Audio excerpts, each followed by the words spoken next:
여러분, 우리 인생에서 제일 귀하고 제일 좋은 것은 은혜 받는 겁니다.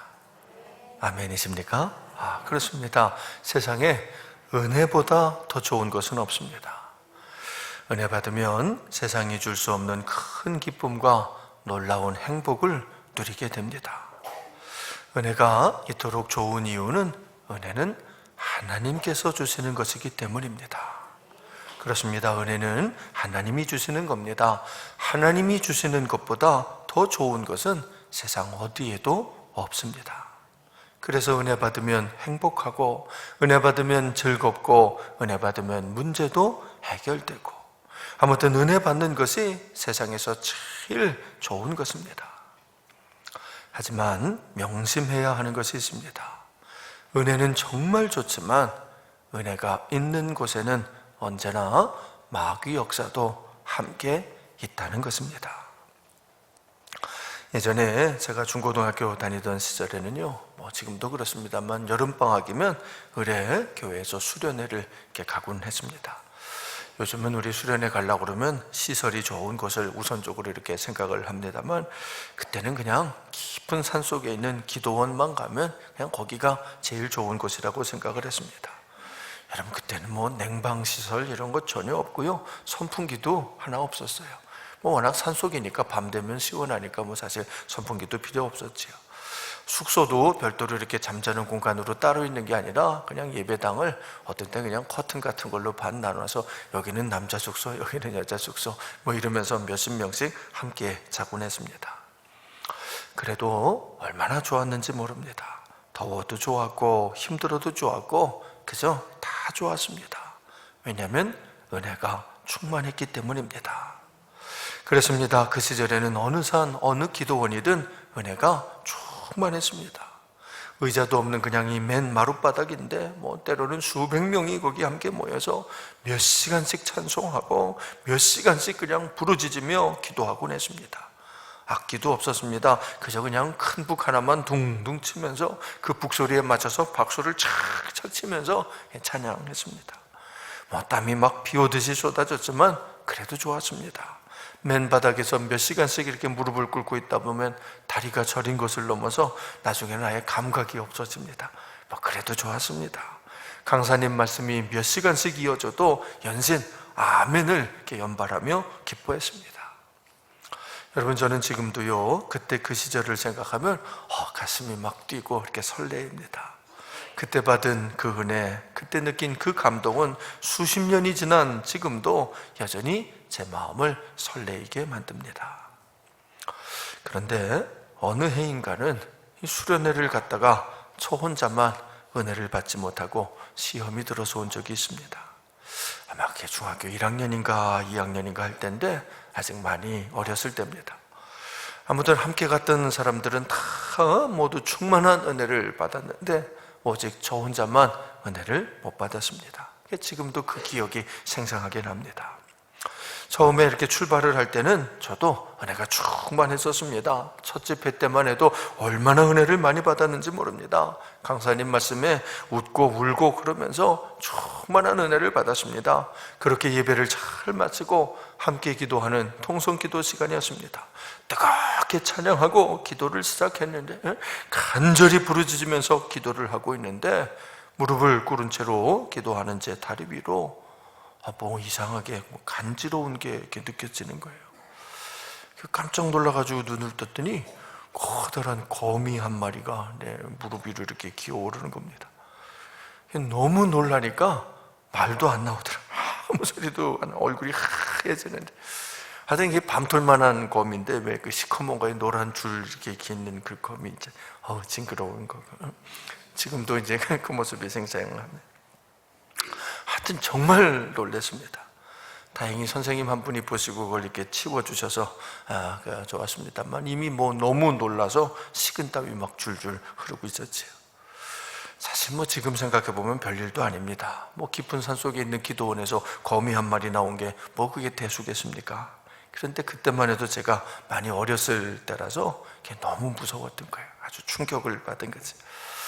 그런데 안타까운 건 그 다음부터는 기도를 할 수가 없었다는 겁니다.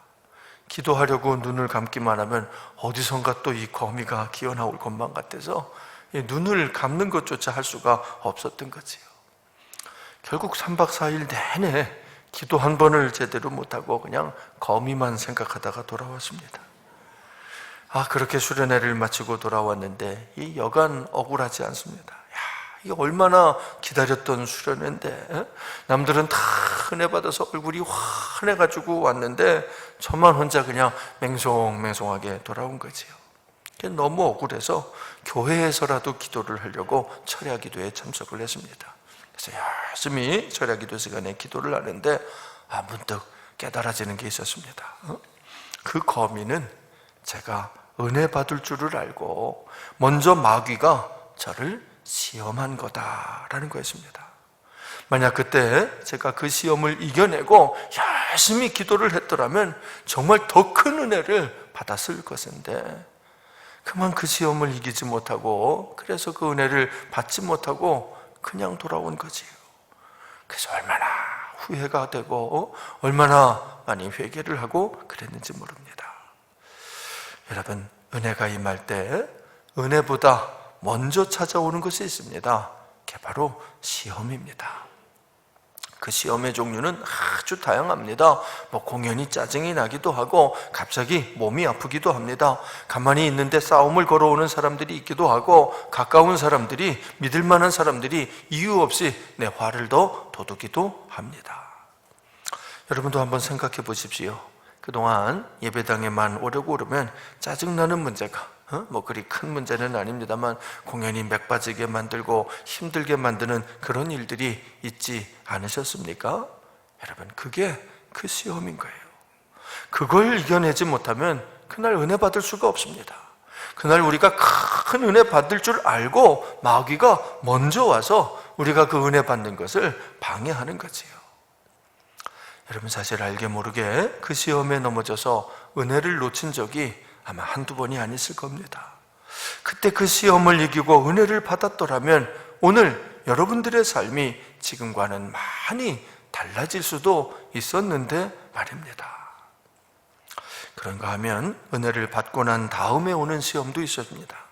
은혜를 충만히 받으면 얼마나 기쁘고 얼마나 행복한지 정말 날아갈 것만 같습니다. 하나님께서 살아계신 것이 믿어지고 그 하나님이 정말 너무너무 나를 사랑하신다는 것도 믿어지고 성경 말씀이 전부 다 믿어지고, 그래서 삶에 소망이 가득하고 하여튼 너무너무 행복하고 너무너무 좋습니다.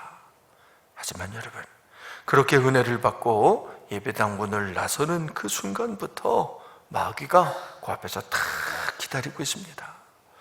마귀는 우리의 약점을 너무너무 잘 알아서 혈기가 약점인 사람에게는 혈기 부릴 일이 생기게 만들고, 유혹에 약한 사람에게는 가진 유혹으로 찾아오고, 짜증나게 만들고 신경질 나게 만들고 답답하게 만들고 싸우자고 덤벼들고, 하여튼 마귀들이 정말 다양한 방법으로 우리가 받은 은혜를 쏟아버리게 만듭니다. 여러분, 그런 마귀를 소방관 마귀라고 합니다. 한번 따라해 봅시다. 소방관 마귀. 소방관이 마귀라는 얘기는 절대로 아닙니다. 우리 소방관들은 정말 훌륭한 분들이고 너무너무 존경스러운 분들이죠. 근데 그 소방관이 불을 끄듯이 이 마귀들이 불을 끄는 마귀가, 우리가 은혜 받은 그 성령의 불을 끄는 마귀들이 있어서 그걸 이제 소방관 마귀 그러는 거죠. 여러분, 요즘은 그 소방관 마귀가 어디 제일 많은 줄 아십니까? 이게 교회 주차장에 제일 많이 모여 있습니다. 개전 예배 잘 드리고 은혜 받고 성령 충만해서 나오는 성도들, 하여튼 주차장에서부터 넘어뜨리려고 거기서 얼마나 역사하는지 모릅니다. 여러분, 조심하십시오. 오늘도 소방관들이 예배당 문 밖에서 기다리고 있을 것입니다. 교회에서 안 되면 길에서 역사하고, 길에서도 안 되면 집에서 역사하고, 아무튼 그 마귀가 우리가 받은 은혜를 쏟아버리게 만들려고 수단과 방법을 가리지 않을 겁니다. 누구를 통해서라도 어떻게 해서라도 은혜를 상실하게 만들려고 필사적으로 덤벼들 것입니다. 사실은 우리 믿는 사람들은요, 여러분 외람되지만 집집마다 이 소방관들이 없는 집이 별로 없습니다. 어떤 집은 남편이 소방관 역할을 하고, 어떤 집은 아내가 소방관 역할을 하고, 어떤 집은 자식들이 소방관 역할을 합니다. 하여튼 그 소방관들이 그냥 불 받은 것을 아주 사정없이 그냥 찬물을 쫙쫙 끼얹어 가면서 다 꺼버리곤 하지요. 여러분, 그러니까 은혜를 받으셨으면 잘 지켜내셔야 됩니다. 세상에서 제일 소중한 것이 은혜니까 절대로 이거를 마귀에게 뺏기면 안 됩니다. 그러려면 미리 알고 준비를 하셔야 됩니다. 일단 내가 은혜 받았으면 그 다음에 일어나는 일은 거의 100% 마귀 역사니까 미리 알고 빼앗기지 않으려고 다 대비를 해야 됩니다. 마귀의 전략을 알고 절대로 걸려 넘어지지 말아야 합니다. 또한 여러분, 은혜 받기 전에 먼저 찾아오는 그 마귀들도 잘 대비를 하셔야 됩니다. 그런 일이 있으면 야, 오늘 내가 큰 은혜 받을 징조구나 이렇게 생각하면서 오히려 그것을 기뻐하셔야 됩니다. 그래서 유혹에도 넘어가지 말고 혈기에도 넘어지지 말고 지혜롭게 잘 처신하셔야 됩니다. 그래야 은혜 받고 그래야 받은 은혜를 잃어버리지 않을 수 있습니다. 그런 것을 가리켜 뱀같이 지혜롭고 비둘기같이 순결하다라고 하는 겁니다. 그래야만 은혜를 빼앗기지 않고 지켜낼 수가 있기 때문인 거지요. 오순절 마가의 다락방에 엄청난 은혜가 임했습니다. 주님의 말씀을 붙들고 예루살렘에 모여서 함께 기도하던 120문도들에게 불같은 성령이 임하신 것입니다. 오늘이 바로 그날입니다. 성령 강림절인 거지요. 그래서 그냥 각색 방언이 막 터져 나왔습니다. 기도문들이 활짝 열린 것이지요. 또한 언어의 장벽이 다 무너졌습니다. 열방을 향해서, 온 세상을 향해서 하나님께서 그들을 보내시려고 그 은혜를 부어주신 것입니다. 그렇게 놀라운 일이 일어났는데, 그렇게 엄청난 일이 일어났는데, 그래서 수많은 사람들이 놀라고 정말 많은 사람들이 그들에게 몰려들고 있었는데, 여러분, 그런데 개중에는 그 일을 비방하며 조롱하는 자들도 있었습니다. 방언으로 뜨겁게 기도하는 분들을 향해서 저 새술에 취해가지고 그냥 헛소리 한다고 이렇게 조롱하는 사람들이 있었던 거지요. 여러분, 이런 게 마귀 역사입니다. 마귀가 사람을 통해서 역사하는 겁니다. 조롱하고 비방하고 소방관 노릇하는 겁니다. 찬물을 쫙쫙 끼얹어서 그 불을, 성령의 불을 꺼버리려고 하는 것입니다. 그런데 그때 베드로가 일어섰습니다. 여러분, 베드로 사도는 비방하는 그들을 향해서 담대하게 말씀을 전거했습니다. 베드로는 시험에 넘어지지 않은 거지요. 그 시험을 이겨낸 겁니다. 여러분, 그러자 그날 하루에 자그마치 3,000명이 회개하고 돌아왔습니다. 이런 일이 있으려고, 이렇게 놀라운 은혜가 임하려고 먼저 마귀가 역사했던 거지요. 이어서 베드로와 요한이 성전에 올라가다가 나면서부터 걷지 못하는 선천적 장애인을 만났습니다. 성전 미문 앞에서 수십 년 동안 구걸을 하는 사람이었습니다. 늘 보던 사람인데, 항상 그 자리에 앉아 있었던 사람인데, 여러분, 그날은 베드로와 요한의 가슴이 뜨겁게 달아올랐습니다. 그래서 그를 향해서 담대하게 말했습니다. 은과 금은 내게 없거니와 내게 있는 이것을 내게 주노니 나사렛 예수 그리스도의 이름으로 일어나 걸으라. 그러자 그 사람이 자기 발로 벌떡 일어섰습니다. 여러분, 그는 일어서자마자 가장 먼저 성전으로 뛰어들어갔습니다. 그리고 뜨겁게 하나님을 찬양했습니다. 그리고는 솔로몬의 행각에 있던 베드로와 요한을 찾아왔습니다. 그는 베드로와 요한에게 감사를 표하며 연신 머리를 조아렸을 것입니다. 그러자 그 뒤를 따라 수많은 사람들이 다 찾아왔습니다. 그들은 모두 그 장애인에게 일어난 기적을 보고 깜짝 놀라서 온 사람들이지요. 그런 그들에게 베드로가 설교를 시작했습니다. 우리를 주목하지 말라고, 이건 우리가 한 일이 아니라 나사렛 예수 그리스도께서 하신 일이라고 말씀했습니다. 그분은 50여일 전에 여러분들이 십자가에 못 박은 분이지만 우리 하나님께서 부활시키셨다고 부활을 증언했습니다. 그 담대한 설교에, 그 위대한 설교에 다시 5,000명이 회개했습니다. 여러분, 얼마나 놀라운 일이 일어나는 것인지, 얼마나 엄청난 일이 일어나는 것인지, 정말 대단한 일이 일어나고 있었던 것이지요. 그런데 그 은혜 충만한 시간에, 그 엄청난 기적의 현장에 여지없이 또 소방관들이 등장을 했습니다. 오순절 마가의 다락방에 등장했던 소방관들은 초롱하고 비웃는 자들이었는데, 이번 솔로몬의 행각을 찾아온 소방관들은 핍박하며 괴롭히는 자들이었습니다. 우리 1절, 2절, 사도행전 4장 1절과 2절을 함께 읽겠습니다. 시작. 사도들이 백성에게 말할 때에 제사장들과 성전 맡은 자와 사두개인들이 이르러 예수 안에 죽은 자의 부활이 있다고 백성을 가르치고 전함을 싫어하여, 말씀 전하는 걸 싫어해서, 여러분, 이것이 마귀 역사입니다.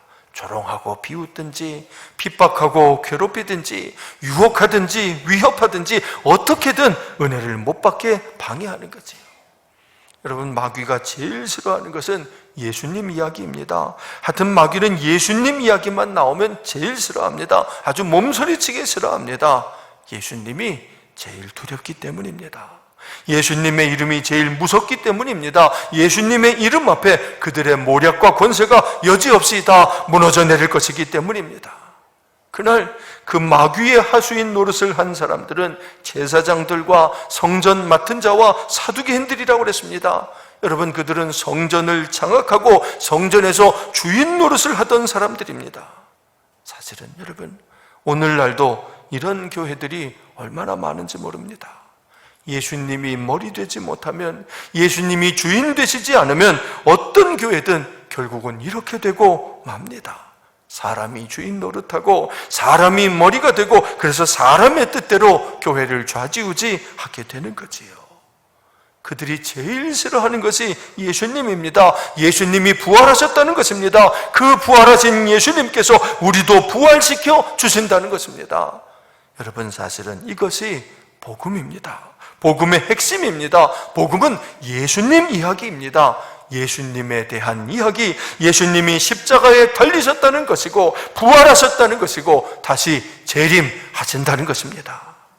마귀가 제일 싫어하는 것이 그 말씀입니다. 그 복음입니다. 그래서 마귀는 어떻게든 그 말씀이 선포되는 것을 막으려고 합니다. 문제는 그들의 권세가 참 대단하다는 것입니다. 공중 권세를 잡고 있는 것이 마귀라 그 하수인들의 권세도 참 대단합니다. 제사장들, 성전 맡은 자들, 사두개인들, 그들이 누구입니까? 성전을 장악하고 있는 사람들 아닙니까? 얼마나 대단한 사람들입니까? 로마 총독 빌라도도 이겨내지 못했던 사람들 아닙니까? 그런데 그런 사람들이 함께 몰려와서 말씀을 전하고 있는 베드로와 요한을 잡아간 겁니다. 일단은 날이 저물어서 감옥에 밤새도록 가뒀다가 다음날 이제 신문을 시작을 합니다. 여러분, 그런데 그 신문하겠다는 자들이 정말 대단한 사람들입니다. 자, 우리 5절, 6절 두 절 말씀을 같이 읽어봅니다. 5절과 6절 시작. 이튿날 관리들과 장로들과 서기관들이 예루살렘에 모였는데 대제사장 안나스와 가야바와 요한과 알렉산더와 및 대제사장의 문중이 다 참여해요. 장로들과 관리들과 서기관들과 이런 쟁쟁한 사람들이 다 모인 겁니다. 아니, 베드로하고 요한 그 두 사람을 신문하는 자리에 이렇게 대단한 사람들이 다 모였던 거지요. 심지어 대제사장 안나스와 가야바도 거기 있었다고 그랬습니다. 여러분, 그들이 누구입니까? 50여일 전에 예수님을 십자가에 못 박게 만들었던 바로 그 장본인들 아닙니까? 여러분, 이 사람들은 이스라엘의 최고 권력자들입니다. 아예 대제사장의 문중이 다 참여했다고 그랬습니다. 그때 한자리 하고 있었던 사람들은 다 몰려와서 베드로와 요한을 둘러싸고 신문을 하는 거지요. 자, 그러니 예전의 베드로 같으면 아마 혼비백산할 상황 아니겠습니까? 제사장의 집 그 여종의 말 한마디에도 겁을 집어먹고 예수님을 부인했던 베드로가 아닙니까? 그 어린 여종의 말이 무서워서 예수님을 3번이나 부인하는데, 심지어 저주하면서 부인했던 그 베드로 아닙니까? 그런데 지금은 대제사장들이, 그 문중이 다 와서 신문을 하는 겁니다. 가야바와 안나스가, 그리고 요한과 알렉산더가 대제사장의 문중이 다 모여서, 관리들이 모여서, 장로들이 모여서, 서기관들까지 다 모여서 베드로를 둘러싸고 신문을 하는 겁니다. 그러니 얼마나 두렵고 떨리는 자리였겠습니까? 하지만 여러분, 이제 성령 충만한 베드로는 더 이상 그들을 두려워하지 않습니다. 이것이 진짜 놀라운 겁니다. 성령 충만하면 세상이 감당할 수 없는 사람으로 변화되는 것입니다. 그들이 물었습니다. 너희가 무슨 권세와 누구의 이름으로 이 일을 행하였느냐? 물론 대답은 정해져 있습니다. 명백하게 이것은 예수님의 이름으로 행하여진 일입니다. 하지만 그렇게 대답을 했다가는 예수님의 잔당으로 엮어서 같은 처벌을, 같은 벌을, 십자가의 벌을 받을 수 있는 무시무시한 상황이었던 것입니다. 그러니 만약 이전에 베드로였다면 절대로 그렇게 대답하지 못했을 것입니다. 그러나 여러분 보십시오. 이제는 베드로가 이렇게 담대하게 대답합니다. 자, 우리 8절, 9절, 10절 세 절을 함께 읽겠습니다. 8절, 9절, 10절 시작.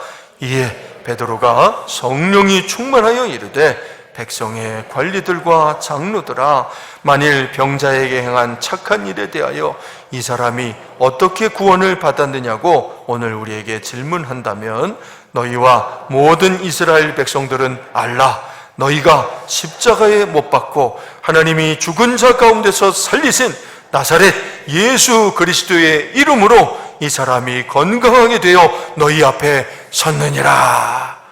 할렐루야. 여러분, 베드로가 더 이상 아무도 두려워하지 않는 것입니다.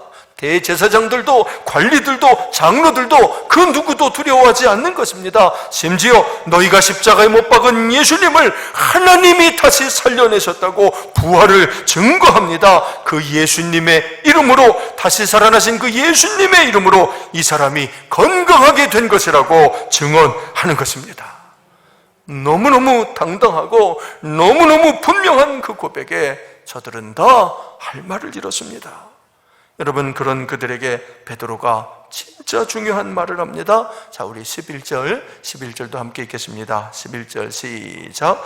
이 예수는 너희 건축자들의 버린 돌로서 집 모퉁이의 머릿돌이 되었느니라. 예수님께서도 여러 번 인용하셨던 시편 118편 22절로 23절의 말씀입니다. 그들은 예수님을 무시했지만, 그들은 예수님을 십자가에 못 박아버렸지만, 그래서 그들에게는 버림을 받으셨지만, 그러나 하나님은 그 예수님을 하나님 나라의 모퉁이 머릿돌로 삼으셨다는 뜻입니다.